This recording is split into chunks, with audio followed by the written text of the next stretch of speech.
اور ہم اس کو ایک نیب امینڈمنٹ کے اندر ریفلیکٹ کرنا چاہتے ہیں. پہلی بات تو یہ. دوسری بات یہ ہے کہ کچھ ایسی ججمنٹس ہیں سپریم کورٹ کی. ایک جسٹس آنریبل آصف سعید کھوسہ صاحب جو بہت آنریبل اور بڑے زبردست جج ہیں, ان کی ایک ججمنٹ ہے جس میں انہوں نے بات کی ہے about the powers of the trial court of the NAB court to award bail. And دوسری بات کی ہے on the timing of trial, کہ وہ کہتے ہیں کہ بہت چھوٹی جو ایسی ٹائم لمٹ دی ہے جو فلفل ہو ہی نہیں سکتی 30 days کی, تو ان دونوں کو ہم چینج کریں گے. اور پھر جسٹس عظمت سعید شیخ کی جو اگین ویری آنریبل جج, ان کی ججمنٹ ہے on the issue of voluntary return.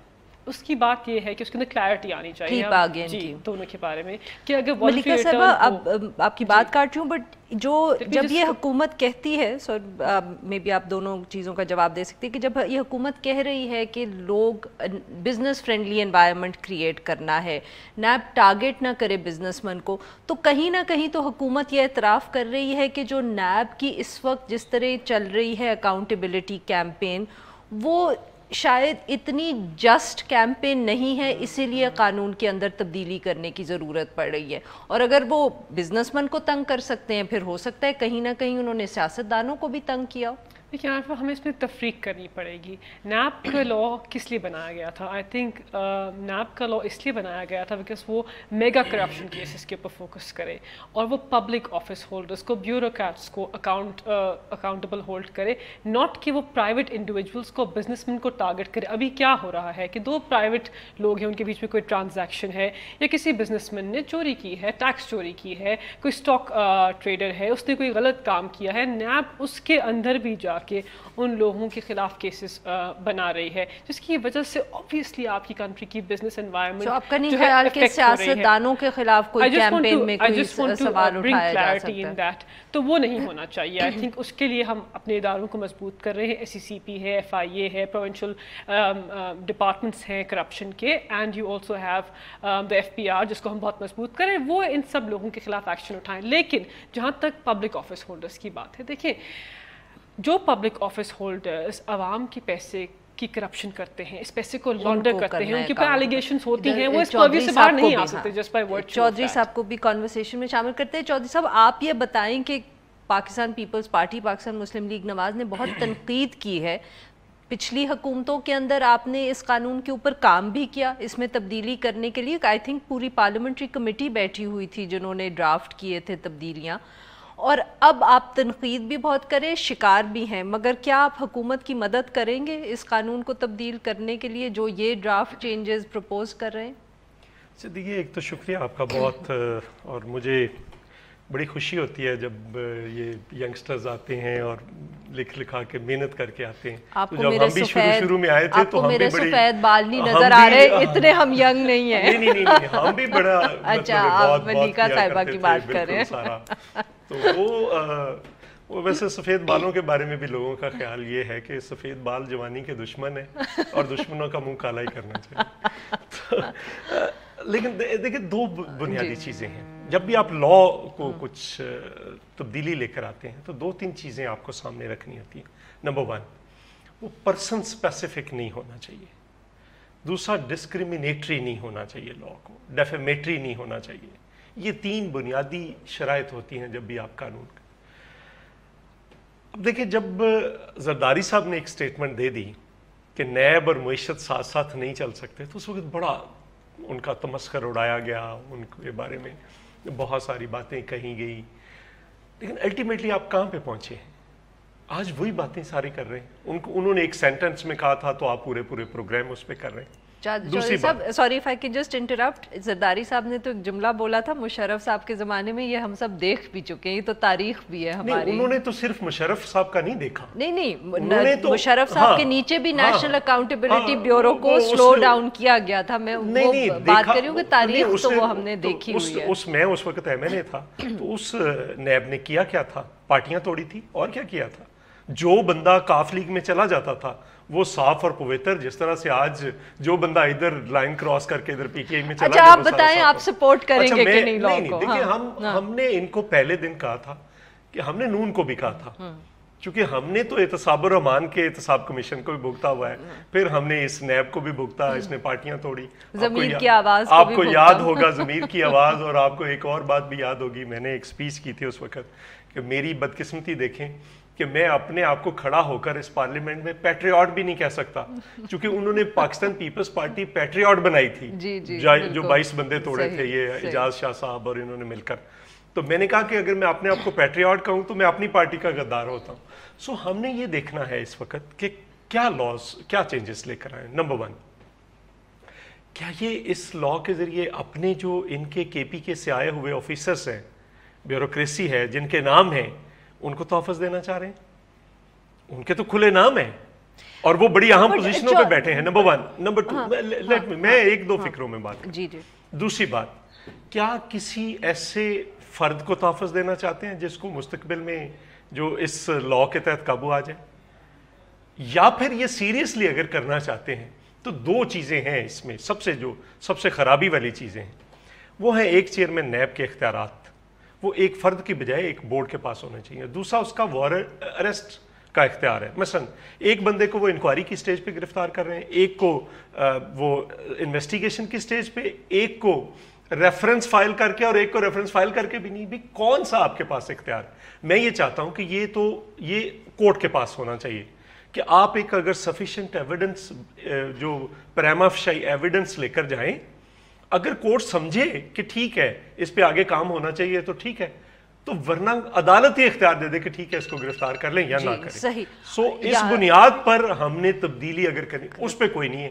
تو جو کر رہے ہیں تو وہ تو ایسے لپ سروس ہے، اگر کسی کو مدد کرنے کے لیے کر رہے ہیں تو اس پہ پھر بھی ہم دیکھیں گے. پھر بھی پیپلز پارٹی دیکھے گی اس کو. اب بریک لینا ہے ناظرین، یہاں پہ لیں گے ایک چھوٹا سا بریک، اور جب ہم بریک سے واپس آئیں گے تو ہم ملیکہ بخاری صاحبہ سے اور چودھری منظور صاحب سے گفتگو جاری رکھیں گے. اسٹے ود اس.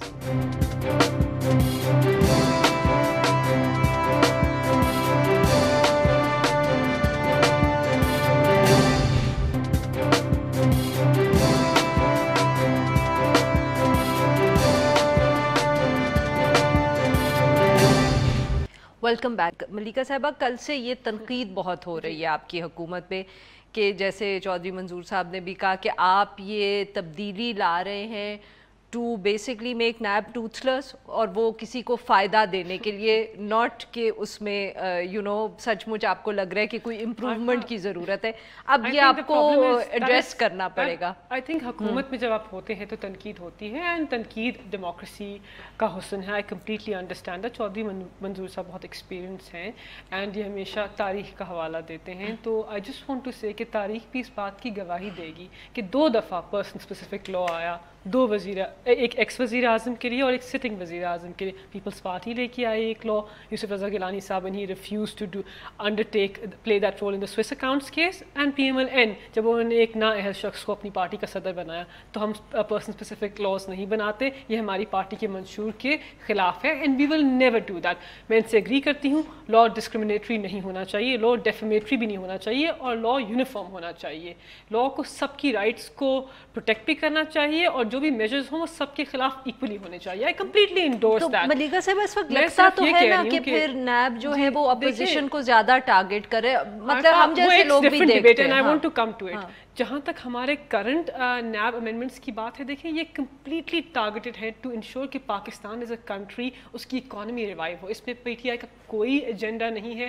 ہم کسی کو بھی ہیلپ نہیں کرنا چاہتے. انفیکٹ ہم بلیو کرتے ہیں فنڈامنٹلی کہ بلا تفریق احتساب ہونا چاہیے. We were the first party in government جس نے کے پی کے میں کانفلکٹ آف انٹرسٹ لا لے کے آئے تھے. So you can see from our previous behaviour کہ ہم نے کیسے ان گورنمنٹ بہیو کیا ہے.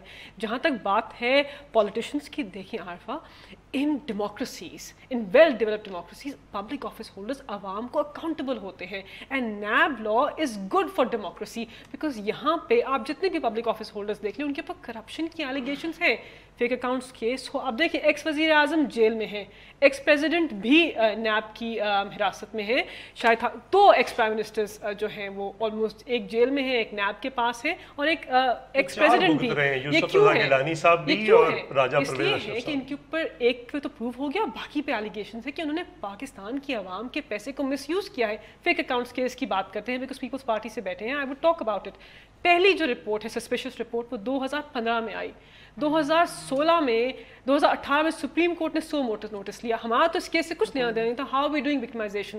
جو سارے کیسز ہیں آشیانہ ہو, صاف پانی ہو, یہ ہمارے دور حکومت کے نہیں بنائے ہوئے. These are all old cases. اور یہ سب ایز پبلک آفس ہولڈرز اور میں بھی we are all accountable to the people of Pakistan for any allegation that is leveled against us. Malika صاحبہ کی جو بات ہے اس میں اس طرح وزن ہے کہ جو بھی الزامات ہیں وہ ان کی انویسٹیگیشن تو ہونی چاہیے, اور جو یہ نیب کے لاء میں تبدیلی بھی پرپوز کرتے ہیں جو بیل کی ہے, اس سے تو فائدہ ان سب اپوزیشن لیڈرز کا ہوگا جو اس وقت انکوائریز کی سٹیج کے اندر یا نیب کی حراست میں ہے یا جیل میں ہے.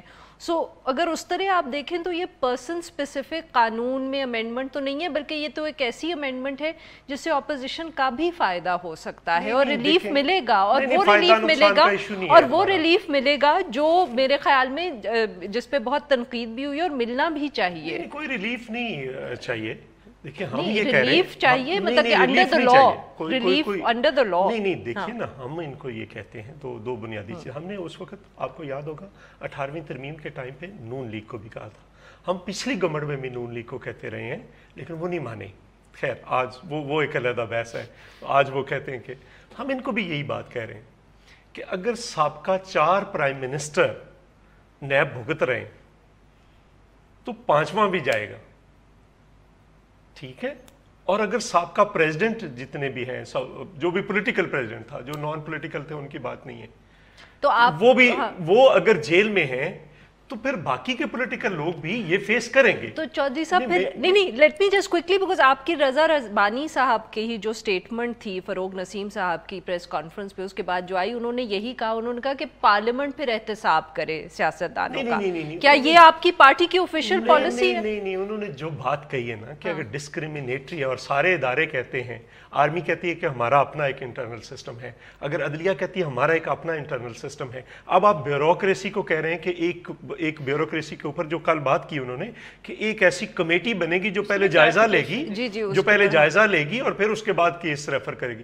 تو انہوں نے کہا پھر پارلیمنٹ کے اندر بھی ہم ایک ایسا بنا لیتے ہیں کہ جو پارلیمنٹیرینز کا کر لیں. یہ ڈسکریمنیٹری نہیں ہو سکتا. یہ ویری کوئکلی, بیکاز یہ بہت اہم پوائنٹ ہے, یہ اطلاعات آ رہی ہیں کہ بیوروکریسی کے لیے آپ کی بات بھی کی تھی, and I heard him say that. دیکھیں جہاں تک بیوروکریسی کی بات, دیکھیں ہم پہلے تو ایسا کوئی قانون نہیں لائیں گے جس کے اندر کسی بھی سیگمنٹ آف سوسائٹی کو کمپلیٹ پروٹیکشن, اسپیشلی بیوروکریٹس کو, پبلک آفس ہولڈرس کو, بیکاز وہ اہم فیصلے کرتے ہیں جس کے نیشنل ایکسچیکر کے اوپر جس کا ایک بہت ہیوی برڈن ہوتا ہے. تو ہم ایسا کوئی فیصلہ نہیں کریں گے جس سے عوام کی رائٹس انڈرمائن ہو, عوام کا مینڈیٹ انڈرمائن ہو. لیکن جہاں پہ ڈسکشن یہ ہے کہ ایکسرسائز آف ڈسکریشن ہے, اس سے کوئی پیکونیری گین نہیں ہے, کوئی ایکسچیکر کے اوپر لاس نہیں ہے, کوئی ایلیمنٹ آف کرپشن نہیں ہے, تو پھر کیا we're discussing it. اس پہ کوئی حتمی فیصلہ نہیں ہوا کہ کیا پھر ایسے کیسز کو یہ پروپوزل نیب میں ہونا چاہیے, انڈر ڈسکشن ہے وہ کہ ریویو کمیٹی جو بنا دی جائے جو فیصلے کرے. وہ آپ پروپوزل نہیں ہے, ہم خود آپس میں ڈسکشن زیر بحث ہے. ہمارا ایشو کیا ہے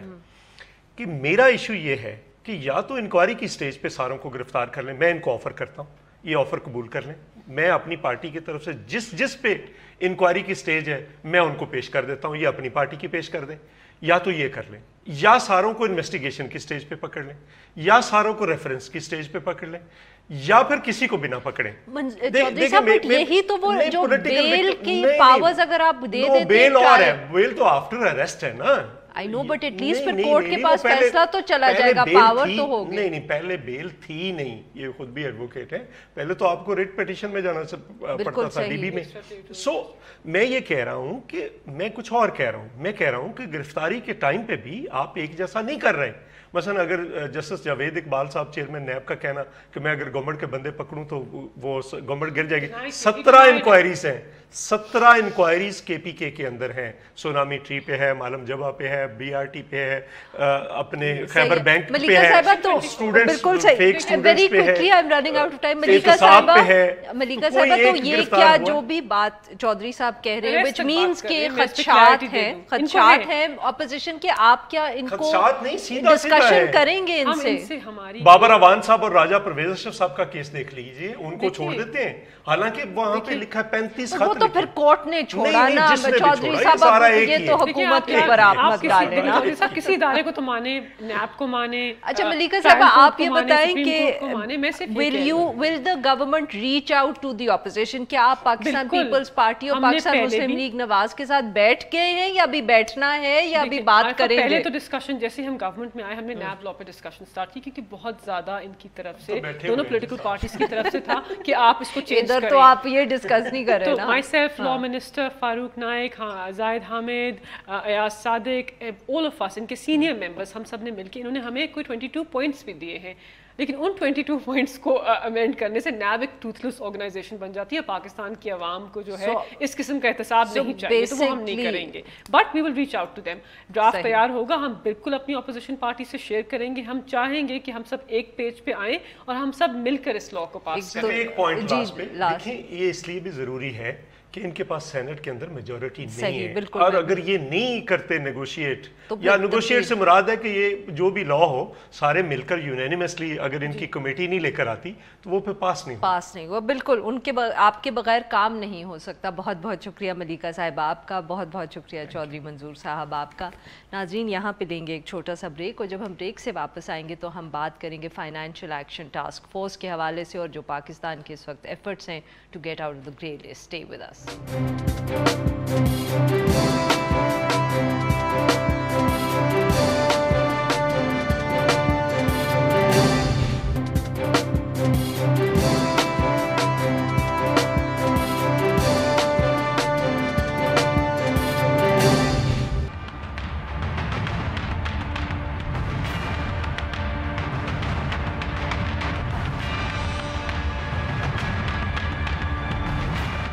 ویلکم بیک. پروگرام کے اس حصے میں ہم بات کریں گے فائنینشیل ایکشن ٹاسک فورس کے حوالے سے. پاکستان FATF کی گرے لسٹ پہ ہے, اور تقریباً ہر دوسرے تیسرے مہینے کوئی نہ کوئی اسی حوالے سے میٹنگ ہوتی ہے جس کے اندر پاکستان کی ایویلیویشن ہو رہی ہے.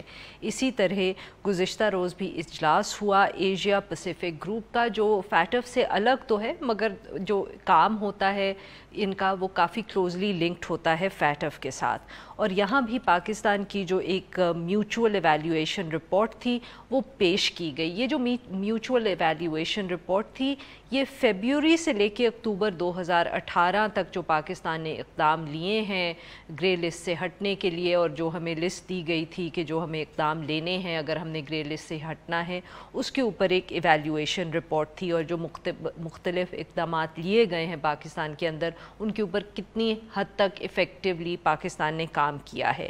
اطلاعات جو ہیں وہ کافی مکسڈ قسم کی آ رہی ہیں, اور ایک جو خبر تھی اس کے مطابق FATF کی جانب سے دیے گئے 40 سفارشات میں سے پاکستان کی کارکردگی جو 2 درجن پہ تھی وہ کافی خراب رہی ہے, اور کہا جا رہا ہے کہ جو 11 ٹارگٹس تھے جن کے اوپر امیڈیٹ آؤٹ کم چاہیے تھا اس میں بھی کوئی بہت متاثر کن کارکردگی نہیں رہی. یہ تو رہا APG کا اجلاس جہاں سے یہ اطلاعات آئی ہیں, اور بٹ جو FATF کے حوالے سے اجلاس ہے وہ اکتوبر میں آنا ہے, اور آبویسلی جو رپورٹ APG کی میٹنگ میں ڈسکس ہوئی ہے اس سے فرق پڑے گا جو FATF کے ابھی اجلاس ہے اکتوبر کے اندر. اطلاعات جو ہیں وہ کچھ اس طرح کی ہی لگ رہی ہیں کہ پاکستان کام تو کر رہا ہے اور شاید کچھ پروگرس ہوا بھی ہے, مگر اتنا نہیں ہوا کہ بہت جلد پاکستان جو ہے وہ گرے لسٹ سے اتر جائے. لگتا ہے کہ شاید اس کے اوپر کچھ اور مہینے یا 1 سال بھی لگ ہی سکتا ہے. اسی حوالے سے بات کرنے کے لیے آج ہمارے ساتھ موجود ہیں شہباز رانا صاحب, جو اینالسٹ ہیں, اکنامک کورسپونڈنٹ ہیں ایکسپریس ٹریبیون اخبار کے لیے. ویلکم ٹو دا شو شہباز صاحب. جی تو یہ آپ شہباز صاحب پہلے تو ہمیں یہ بتائیں کہ یہ APG کی جو میٹنگ ہوتی ہے ادھر سے جو رپورٹ نکلتی ہے وہ FATF کے ساتھ شیئر کی جاتی ہے, اینڈ جو FATF نے ایونچولی فیصلہ کرنا ہے اس کے اندر وہ اس رپورٹ کو بھی کنسیڈر کرتے ہیں. Is that the link between the 2 meetings? جی بالکل. دیکھیں پاکستان جو ہے وہ FATF کا ممبر نہیں ہے, پاکستان ایشیا پیسیفک گروپ کا ممبر ہے, اور پاکستان کی جو اسیسمنٹ ہوتی ہے چاہے وہ پہلے FATF کے جو ہمیں اس گرے لسٹ میں وہ یا ایک میوچول ایویلیویشن ہے تو وہ ہمیشہ ایشیا پیسیفک گروپ کرتا ہے. تو دس از دا پروسیس. اب اے پی جی کی جو ہماری میوچل ایویلویشن ہے یہ اس میں کچھ 6 کنٹریز کے تھے ایکسپرٹس، وہ پاکستان کو انہوں نے 2-3 دفعہ وزٹ بھی کیا اور ان کی بہت زیادہ ای میلز اور ڈاکومنٹیشن بھی ایکسچینج ہوا، تو اس کی بیس کے اوپر یہ والی جو رپورٹ ہے یہ بنی ہے. کل جو رپورٹ وہاں پہ اڈاپٹ ہوئی ہے اس کا مطلب یہ ہے کہ جو ہماری اور یہ رپورٹ بنتی ہے ہماری بھی کنٹریبیوشن ہوتی ہے اور وہ جو ایکسپرٹس آ رہے ہیں وہ ان کی بھی بالکل وہ اپنی انیشل فائنڈنگز دیتے ہیں، اس کے اوپر ایک انیکسچر ہوتا ہے، ٹیکنیکل انیکسچر اس کو بولتے ہیں، وہ پاکستان کے ساتھ شیئر ہوتا ہے، اس کے اوپر پاکستان اپنا رپلائی دیتا ہے، اس کے جواب میں پھر وہ دیکھتے ہیں جو جہاں پہ فردر امپرومنٹس ہوتی ہیں پاکستان کو اس کے اوپر ٹائم دیا گیا کہ جو ڈیفیشنسیز ہیں اگر کوئی ڈاکومنٹیشن آپ مزید پرووائڈ کر سکتے ہیں، کسی قسم کا ثبوت دے سکتے ہیں تو ہمیں دیجیے، تو اس کی بیس پہ وہ رپورٹ بنتی ہے. جو رسک اسیسمنٹ پاکستان کی ہوئی ہے اس میں کافی زیادہ ڈیفیشنسیز پائی گئی ہیں اور یہ ایک لمبا پروسیس تھا جو تقریباً 1.5 سال کے سے اوپر کا عرصہ اس میں لگا اور یہ چلا. انہوں نے خاص پیریڈ جو ہے وہ انہوں نے مختص کر دیا تھا، جیسے آپ نے بتایا کہ فروری سے لے کر جو تھا اکتوبر 2018 کا پیریڈ، اس پیریڈ کی اسیسمنٹ ہوئی تھی. تو اگر اس دوران اس کے بعد اگر کوئی امپروومنٹ ہوئی ہے تو اس رپورٹ میں نہیں آئے گی. اس میں یہ بھی امپورٹنٹ، سوری میں آپ کی یہاں بات کاٹ رہی ہوں، یہی میں پوچھنا چاہ رہی تھی کہ کیونکہ یوسی زیادہ تر جو 2018 کی گرمیاں تھی وہ تو الیکشن میں اور حکومت کی تبدیلی میں گزر گئی، تو کافی اقدام تو شاید پی ٹی آئی کی حکومت نے آنے کے بعد کیے ہیں، تو ہو سکتا ہے کہ کچھ ایسے بھی اقدام ہوں جو اس پیریڈ میں جو حکومت نے لے لی ہوں بٹ اس پیریڈ میں انکلوڈیڈ نہ ہوں. میرا خیال اس چیز کا کوئی خاص فرق نہیں پڑے گا. وہ جیسے ایک کون سا جو ہمارا ایک لا تھا جو پاس پیسے پہلے ہو گیا تھا بے نامی اکاؤنٹس والا، وہ اس کے رولز بعد میں بنے ہیں. رولز بعد میں بنے. دیکھیں اس میں یہ پہلی دفعہ تو پاکستان کی میوچل اسیسمنٹ نہیں ہوئی، یہ تیسری پاکستان کی میوچل اسیسمنٹ ہوئی ہے اور میں ان کی ایک جو ٹیکنیکل انیکسر کی مجھے ایکسیس حاصل ہوئی وہ مجھے دیکھنے کا اتفاق ہوا، تو اس میں انہوں نے جو ہماری جو ڈیفیشنسیز انہوں نے پوائنٹ آؤٹ کی تھی اس میں زیادہ تر وہ تھیں جو 2009 اور 12 والی رپورٹ میں بھی تھیں. اچھا، اس کا مطلب یہ تھا کہ سسٹمک ایشوز تھے جن کو ہم لوگ ایڈریس نہیں کر پائے.